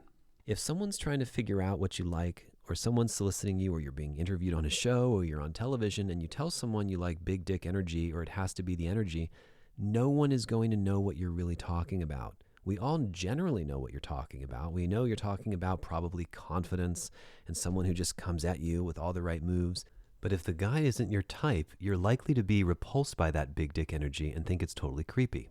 Along the lines of using words like energy and other vague expressions that women use to describe what they're looking for in men, may I recommend that you begin to note when you're being vague and trying to be a little more descriptive. It's all about a vibe. It's all about the energy. It's all about a feeling. This does absolutely nothing to help a man understand what he needs to do to get closer to you. All right, let's enjoy another quote from an individual who's speaking about how many men she's got in her DMs, who, incidentally, thinks that she's very, very special herself. Remember this. Quote, I really think it's funny how, the men think they have a shot with me. They send you a DM and they really think they're going to meet me. They really think they're going to get my number. You're not special. I'm sorry. You're not special. End quote. What's important to see here is, are we all special or is no one special? Are you the only person who is special compared to all those other girls? Is no man special and no man worthy of being treated as special, but you are? Telling someone they're not special is not something that we need to say to people anymore, but it's a great reminder for ourselves. Number 24 is creating fights from nothing. I was listening to an interview and a person said, "You can't tell me to do this." And the person listening replied, "I didn't say you can't do that. And then the first person snapped, "You can't tell me what to do, period." So some people have a tendency to create conflict or a problem or a fight or drama from thin air, where nothing was there before, but now suddenly you're having a discussion, an argument about it, or a boundary has been put up when the boundary had never been broken to begin with. It's aggressive and unattractive, and a better solution is to not pick imaginary fights to begin with, in case this was somehow revelatory to you. All right, number 25. This one is huge. The concept of judgment, judging, or the constant plea from the peanut gallery to not judge. Don't judge me. You're so judgy. Ew, he's judging me. Just love me. What does it mean to judge? To judge means to form, give, or have as an opinion or decide about something or someone, especially after thinking carefully. Now that doesn't sound so bad, does it? Often people will say, well, you've got no right to judge someone based on what they look like or what they believe. And that's valid. But this expression is thrown around so much and so often and used so colloquially, but it's not even used correctly. Judging means you're allowed to have one opinion or the other. It could be favorable or it could be negative, or it can even be neutral. When you pass judgment on something, you can say, I judge that I love it.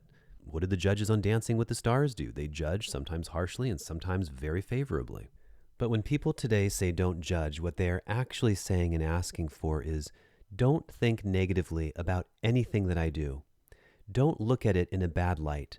Think only positive thoughts of me. Whatever I decide to do, whatever I decide to create, however I decide to speak to someone, however I react to you, however harmful I might be to you, don't judge me and don't be negative towards me. Don't have any kind of negative opinion at all, ever. In fact, there are so many people who believe that if you aren't supporting them and being their favorite cheerleader, always getting excited about everything they're doing and admiring every photo and liking every post and making a phenomenally big deal about them, that there's something wrong, or there's something wrong with you, or that you need to always be keeping up with them. This terrible idea of always keeping up. So, I had sex with 5 people today, but don't judge. They slept with 3 people in an hour. Don't judge. They didn't shower after. Don't judge. I'm going to jump off a cliff. Don't judge. I'm going to be an escort. Don't judge. I'm going to commit bank fraud, but don't judge. But by the way, if I do anything that I think is a positive for my life, then be my number 1 cheerleader. But don't judge if it doesn't work, and don't judge if there's anything negative about it. Ugh, what a despicable phrase and request. To say, no matter what I do, no matter how crazy, how inappropriate, how rude, how despicable, how disgusting, just don't think negatively about it. Don't judge suggests that you should be able to do anything you want, no matter how painful it might be to anyone else involved. But you should keep your opinions to yourself. Now, is it generally speaking a good idea for anyone to keep their opinions to themselves? Of course. But the request seems to say, have no opinion. Don't think for yourself. And if you do have an opinion, only have the one that I want you to have. And this often comes up in relationships where someone thinks that once they're together and monogamous with someone that they still have the right to go do whatever they want, say whatever they want, react however they want, without consequence and without judgment. But this just isn't the case. There is not a human alive on the planet today, unless you've been meditating under a rock for 20 years, who does not have a strong opinion about what someone else does or does not do. Nobody. Even a perfect stranger walking across the street, it's difficult for someone not to have a judgment or an opinion about how they look or how they appear or how they're acting or what they're saying. Even if you're in the same socioeconomic status, even if you're wearing similar clothing, it doesn't matter. People are judging. Is she bigger than you, fatter than you? Are her shoes bigger? Is her outfit nicer? Are her clothes uglier? Does she look better? Is her hair thicker? It goes on and on and on. Or having an opinion, or exhibiting a preference. But the idea that you think you can ask someone to not do this or abstain from it is virtually impossible. They might hold their tongue, they might not say it, but you can't stop them from thinking it. And then on top of it all, what's usually used to back up or bolster this idea of non-judgment is the following phrase. Well, you never know what someone else's situation is. You never know what they're going through. Be careful who you judge. They might be going through something. Absolutely, sure. You never know what someone is going through, but that doesn't give them permission to treat someone horribly or to do terrible things. You know, there's been times over the years where I've been to dinner with a girlfriend or something, and the waiter or the waitress is just a horrible human being. and the service is just awful, i.e. 2 total interactions. Do you know what you want to order? Here's the check. And often when I've wanted to say something or make a comment to the manager or even confront the waiter head on about it, my date might say, don't judge. Don't judge. You don't know what they're going through or what they've been through. They could be having a really hard day. And I think to myself, yeah, sure. I could be having a very hard day myself over here. Has anyone considered that I'm going out to a restaurant to get over my hard day?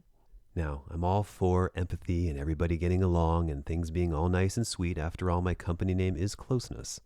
But this idea of constantly needing to be always understanding of others and subservient to others because they might be suffering anytime someone is actually treating you poorly. I don't think it's always necessary to find some enormous amount of understanding so that they could have empathy and you can understand what they might be going through.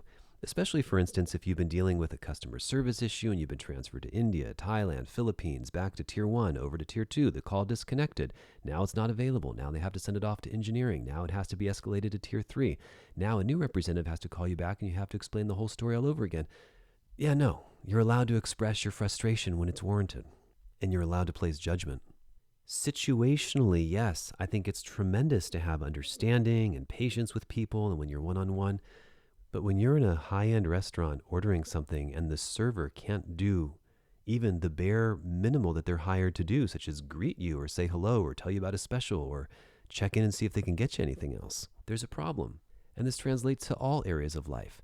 Simply because someone else might be having a bad day, or they're angry, or they're less resourceful than you are, maybe they're upset or hurt, or they're treating someone else terribly. I'm not the biggest fan of giving perfect strangers that level of understanding, empathy, and concern when they're actually receiving money to do a job that requires them to treat their customers with decency and respect, while they are treating everyone else like a doormat. So you can't circumvent bad behavior simply by saying, don't judge. We all have challenging times. We all have hard lives. We're all experiencing some crazy drama or going through some emotional pain, sometimes multiple times a day and sometimes over multiple subjects.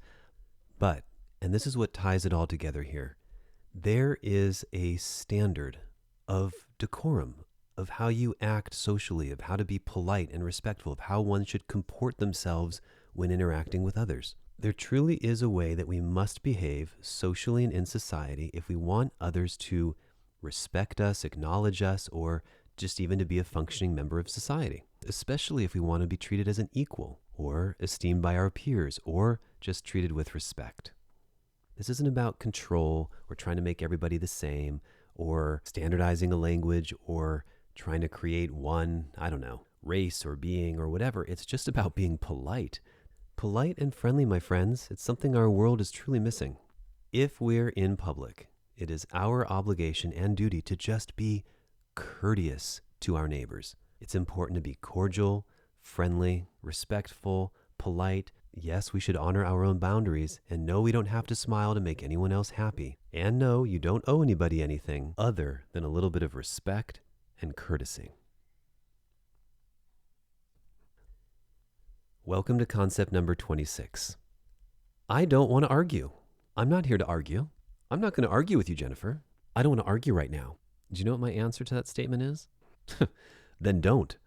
Don't engage. Don't turn it into an argument.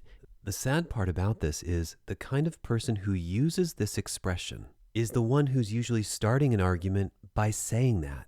It wasn't an argument until they said that, and then it became hostile. Almost inevitably, the person who spoke first, and then who's being told that the other person doesn't want to argue, is not actually creating an argument. They're expressing an opinion or a feeling or telling you what's going on with them. And they're certainly not trying to cause a scene or create a situation. So the thing to look out for here is if there's any kind of resistance based on what person A wants versus person B, and when person B is the one who likes to say they don't like to argue, if there's a difference of opinion, suddenly there's this, I don't want to argue with you right now. We're not doing this. I don't want to argue. We're not talking about it. And once again, it feels as though the entire universe has access to this playbook of pointless expressions that everybody seems to use. Why do we all use the same terrible expressions to react to the same triggers? It's terrible. I don't want to argue not only creates an argument right then and there, but it's something that is pulled out, whipped out, retaliated with so quickly that no one else even has the chance to form an opinion or express a preference before someone tells you that they are not here to argue. I'll even pick a really benign example. I can recall a time where I've been in a store and I've been paying for something at the register. And I give them a 20 and they should be giving me back $4.50 and change, but they only give me back $2.50. And I say, I think you gave me back the wrong change. And they say, I don't think I did. And I say, I think you did. And they say, I'm not going to argue with you. Let me get a manager. I mean, 0 to 100 instantly. And I just think to myself, my God, or pull out a calculator or take a breath or just look down at the numeric keypad.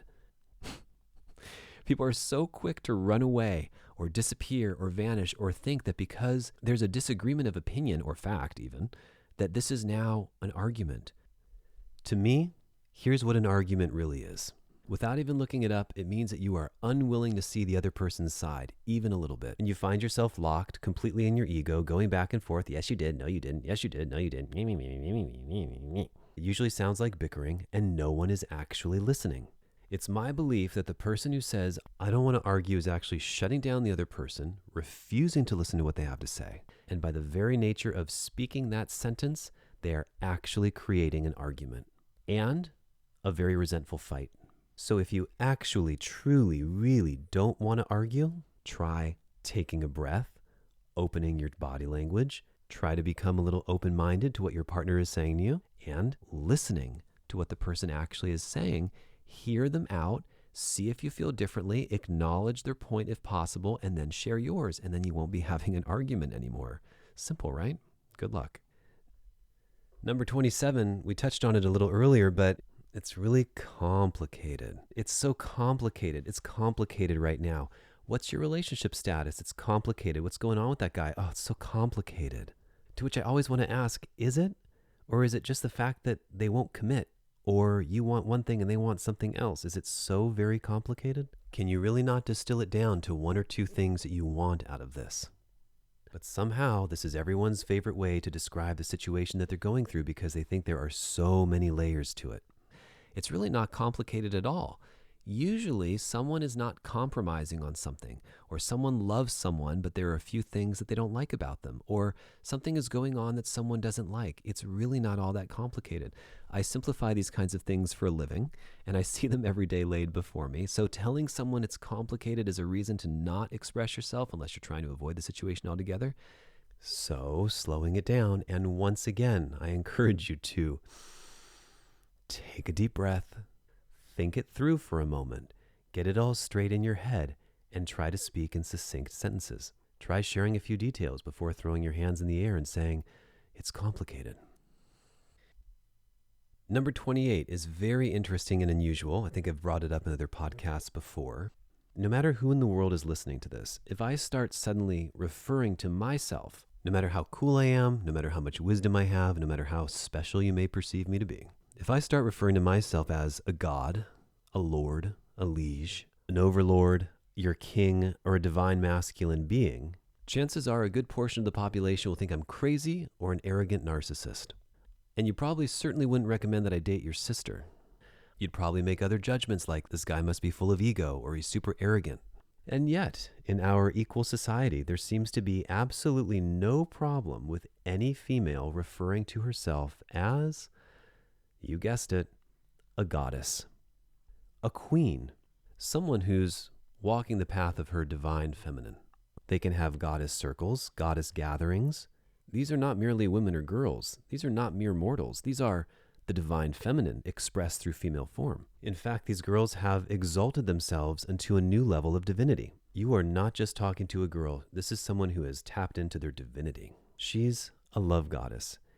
In many cases, this type of verbiage does not serve anyone in any way other than to, yet again, bolster someone's fragile ego. And I believe that most people latch on to things like this because it makes them feel better about themselves or more superior to other people, as opposed to truly tapping in to our God-force nature. But that doesn't have to do with comparison and who's better and if she's a goddess and she isn't, or what you deserve because you are this goddess. And I want you to know this is coming from someone who actually does believe in the divine masculine and in the divine feminine, and believes that we are all a divine expression of creation. But when you come to find out that I've been referring to myself as the king or the lord or the god, When it's used as an ego trip, when it's continuously used to separate yourself as being better than others and to exalt yourself above what you are, I do not believe it's a process of reclaiming or that it's a healthy process for people to think this way. When we use language like, I deserve, I'm owed, if he or she wants to be with me, they need to behave like this, and he better or she better, or if they want to spend time with me, they need to know how to act like this and do that. Aside from it just sounding really awful to everyone on the outside, nobody wants to be with anyone like this. It's absurd. Imagine I say similar phrases but in the masculine. A woman needs to know her place. If a woman's lucky enough to be with me, she better act right and bring all this to the table. I deserve to have 7 wives. This is just my masculine divinity. It's my true nature. And if a woman wants to spend time with me, she better bow down and respect my authority. It's like, get out of here. It's crazy talk. Hold on, wait, I think it's coming back again. I'm feeling something in here. Oh yeah, I'm feeling the power now. I'm a demigod. I run this thing, man. I make moves. It's that divine masculinity, man. I feel it coursing through my veins. Does that sound healthy to you? Does that have an awesome ring to it? Does that sound good for people to respond and act that way? It's a little bit like blowing hot air up someone's butt. So be aware when you use these phrases, when you go to the retreats and you do all these circles and you explore all these things and you call one another these names. It's wonderful to find confidence in yourself. It's the number one attractive quality that a man can have for a woman. And it's wonderful when a woman is confident in herself. I acknowledge it's a very challenging thing to do, to discover our own self-confidence and our own self-worth. But we don't need to refer to ourselves as lords and gods and goddesses to get there. This last one is going to take up 2 placeholders because it's so important. Number 29 and 30. This is a very fragile one, and I've alluded to it before in different episodes, but again, it's worth talking about here. This is the concept of flipping the script, and it happens when a partner comes to you to share their heart. They open up to you and get vulnerable and tell you what they need, and they do it with really clear language like, it hurts me when you do this, and I don't understand why we can't get this right, or, baby, I can't handle not hearing from you for this long. I understand, maybe you're not a big texter, or maybe you don't like to be on the phone, but it really matters to me. Can you call me once in a while? It would really mean the world to me. Or, when you vanish for hours on end, it really causes me a lot of pain. I would love for you to check in a really loving way. I'd love to have a little conversation with you, a 10-minute talk that's genuinely connecting with you and not just talking about fluff or what you've been up to. Or, when you say these things, it causes me pain. Or, when you choose Facebook, Instagram, and all of your social media over me, it really hurts. Or, I see that you notice all of your likes, comments, and subscriptions, but when I text you or I reach out to you or I call you, it feels like I'm at the bottom of the barrel or like I'm deprioritized. But yet in your language, you say you love me and you say you care. Or it's really obvious that you've been online liking things and watching videos, but you haven't gotten back to me in 6, 10, 12, or 15 hours. That hurts. When it feels like you prioritize everyone else over me and I'm the last one who gets to see you, that stings. I know you have a job to do. I know you're super busy. I know it takes up a lot of your life, but it sure does make me feel like I'm on the back burner. I feel like I don't matter to you as much as I once did. And you can solve all of that just by being the way you naturally are, or the way you naturally showed me X amount of weeks, months, or years ago.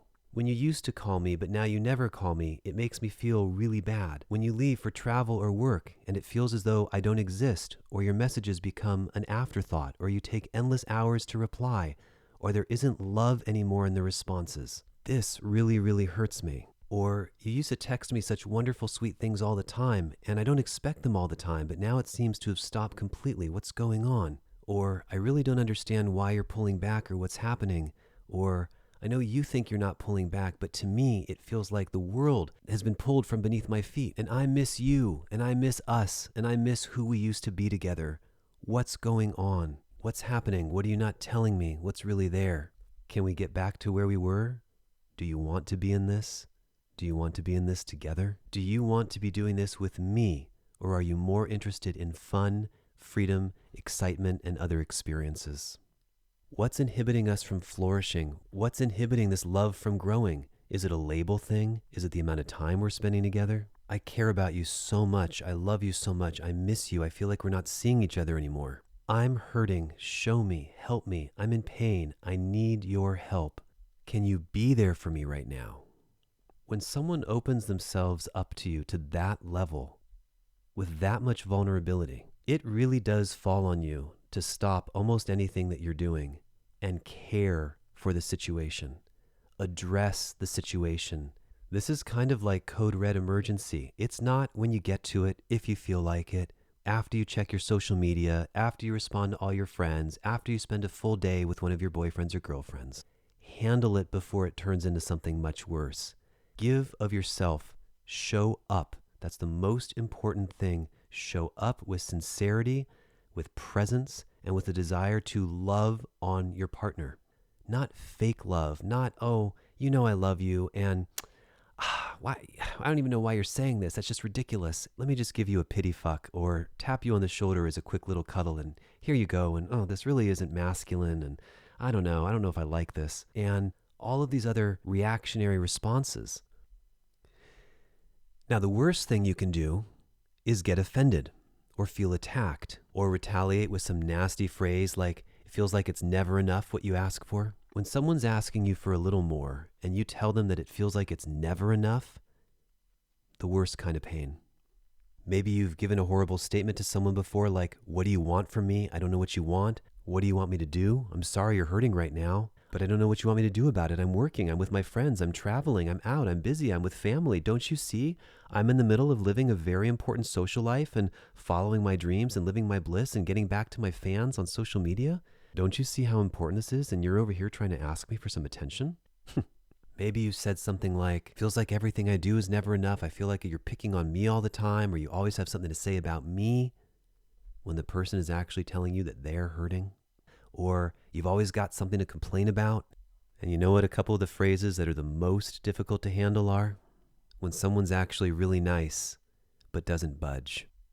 I don't want you to feel this way. I'm sorry you're in pain. Or I see you're in pain and I'm sorry you're in pain, but then I'm not going to do anything about it. And my actions are going to stay the same.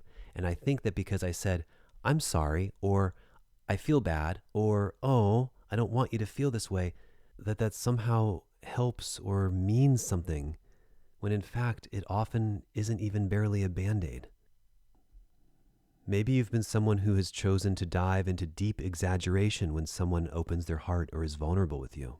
What do you want me to do? Call you 24/7 and just always be available to you? I have a life. You think I could just send you loving emoji every minute of the day? It's not me. It's not real. But maybe all your partner said was, I feel the communication dwindling, or you always used to be this way, and now you're not, and it's from like one extreme to the next.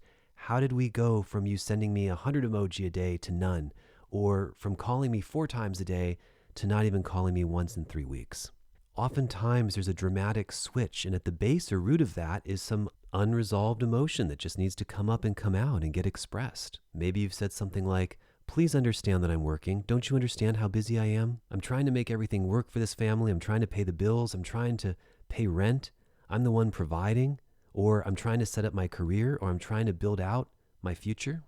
Don't you know I'm very busy? Don't you know how much I'm dealing with right now? Please understand I'm with my friends right now and I don't want to be bothered. Or please understand that this is a really hard time for me right now. Or any other type of retaliation that makes you the victim and puts all the attention on you and takes all of the attention off the person who's asking for help. This is horrible. Horrible. Let me say it one more time. When you make yourself the victim or the one who needs to be understood when someone else has already bled their heart out to you, now is not the time to do that. You can do it in a couple days or in a week, but never in the moment that someone is trying to share that with you. When you take their thunder and it becomes about you, needing more time for yourself, more space, more attention, and you pulling back even further when the person is telling you that they're actually hurting about that, this is devastating to the relationship. It obliterates trust and it creates deep resentment that can only be solved through giving some love. So when you react this way, it invalidates your partner's feelings. It makes it feel like their feelings don't matter, that they don't matter to you. And if they want their feelings addressed, now they've got to make you feel better and listen to you and make sure you're okay and listen to your tears before any of their needs can get addressed if they ever do. To actually repair something like this, it often takes weeks or months. Because if someone expresses their true feelings for you, or their vulnerability, or their true love, or expresses that they want more from you because of how little you're giving, and it creates a fight or an argument, or needs aren't met, or emotions run hot, then there's usually several days that need to go by to repair that. And then you can't come right back and jump into what you're hurting about or what's wrong with the other person. You have to play nice for a bit and have a few nice dates and days together and wake up next to each other a few times and have things feel like it's going all right. And then finally, maybe in a few weeks, especially if there are business trips that come up or travel, or maybe you have a partner who likes to sweep everything under the rug and never deal with it or never address it. Sometimes it's having people coming in and out of town to visit. Then maybe you try to bring it up again. And you make your vulnerable partner feel worse by saying things like, oh, these conversations are always so heavy with you. I don't want to get into it with you. I really don't have the time, energy, or space to get into this with you. I don't really want to talk about our relationship at all. Let's just keep it light. We can have sex, we can have dinner, we can do anything, but let's just not talk about anything real. And by the way, Janice, the secretary, or John, my boss, well, they keep things light, and they're so funny, and the grass seems really greener over there, and everything seems so much easier. Maybe I should just go do that. And now the whole thing is turned upside down. It's a mistake to think that when your partner expresses love to you, and your response is to fantasize about how the grass is greener or how much lighter it is with someone else who doesn't know you, live with you, interact with you, has been there for you for many, many years, you only make things worse. All this behavior puts your partner through more pain than you can imagine, all because you're taking the responsibility and you don't want to deal with it, or you're getting defensive and angry, and you're putting it all back on them just by flipping the script. When you take it personally and react, you make your partner feel bad and horrible for ever bringing their feelings up, and it invalidates their feelings to the nth degree. It pushes down their needs, and it really shuts your partner down. In fact, it shuts both people down because you're taking it personally instead of hearing it as something constructive or a place where your partner needs help and your support. So these are the places where damage gets done to the relationship that is sometimes irreversible. This is where people don't want to go back and look at their own garbage. Here is where oftentimes people want to run and they can't take it anymore. As opposed to a very different answer, to simply understanding that your partner is hurting and they need you, and these are the times where you show up for them. If any of you have been in a relationship for longer than 6 months to a year, it's very likely you've come across some version of this, and you've been on one or the other side. So what do you do about all of this? The answer here takes a lot of courage and confidence, and it requires you to not be reactionary. It requires you to listen and tune in and self-reflect and say, wow, well, clearly I'm doing something that's hurting this other person, and I love them, so why don't I do something to actually fix it instead of pulling back and running away? How can I make it better? My God, I think I would faint if I heard someone ask me that question. What can I do to make it better? And then you listened, and then you did something about it if you had it within you to give, which usually, my friends, usually is not your partner asking for the world or the universe or 10 more dates or 600 calls or sex 50 times a week. It's usually something very small, and all you have to do is give it to restore an incredible love connection. As opposed to what? Shutting the whole thing down, retracting and pulling back, making it about yourself, or even ending the relationship. And furthermore, I'm sorry is a start, it's a beginning, but it's nowhere near enough. What is an apology if not just a word or a sincere sentiment? Does it make anything better? Does it solve the problem? Does it help address the relationship's needs from here on out? So simply saying that or adding on other similar phrases like, I don't want you to hurt, I'm sorry you're hurting, I don't want you to feel that way, but I'm not going to do anything about it, or I see that you're hurting, but I'm not going to change. I'm telling you, my friends, this is devastating, especially if the other person isn't asking so much of you. I'm still not going to pick up the phone. I'm still not going to answer within 6 to 15 hours. I'm still not going to call you. I'm still not going to send you loving texts. Or, yeah, that's sad, but I'm not going to change my behavior in any way because I can't be controlled. Or I don't want anyone telling me what to do. Or I'm a free woman, or I'm a free man. So you have to know that for most people, just the verbal acknowledgement does not mean a whole lot. If it's not followed by action, If the only thing you've got is I'm sorry and I feel bad and I don't want you to feel bad, what are you really doing for the relationship? How are you showing up? What role are you playing and what are you bringing to the table other than just a tiny bit of empathy? But you know what? You've got so much more control, so much more power than you know to make things beautiful, to restore love again, to make things happy and bright. You can surprise your lover. You can just give them what they want. You can just give them a call or two and really be present and not be resentful and bitter like, see, I did it, or fine, here's your call. So these are the moments that matter. These are life's most important moments. When a partner or lover or husband or wife cannot sit down and in a safe space open their heart, share what's going on, and get something reciprocated, there's a problem. What a beautiful gift to be able to be heard, valued, cherished, and listened to, and to have someone show up for you physically, in person, putting their arms around you, holding you close, looking you in the eyes, giving you real connection. Do you know that in these moments, this is like oxygen for your love? This is all they need. They don't want to hug anyone else, touch anyone else, love anyone else. They want it from you. And you're the puppet master, the key master, the gatekeeper, the one who's holding it back for silly reasons in most cases. Silly, stupid reasons. You can give more. Number 19 and 20 is about looking out for when your love says something to you that expresses a need, and it's not hostile and it's not aggressive. It comes from a place of them wanting to love you more or be closer to you, not have distance. They're bringing this to your attention because they want more closeness. They want to share more tender times together, and the delivery may not feel perfect. It may not feel positive. They may not sound like your biggest cheerleader in that moment, but put your ego aside.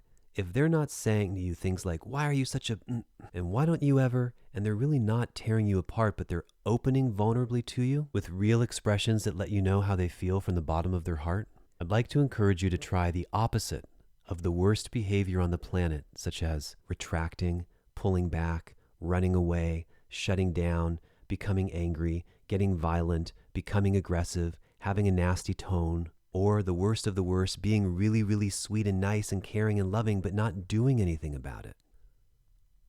And if instead you could, on the other hand, love, listen, smile, breathe, get face to face with your partner or video chat them, touch them, connect with them, prioritize them, give them time, give them love, give them energy. They've been with you for a long time. Putting that love energy into restoring your relationship. That is what it's all about. That is love.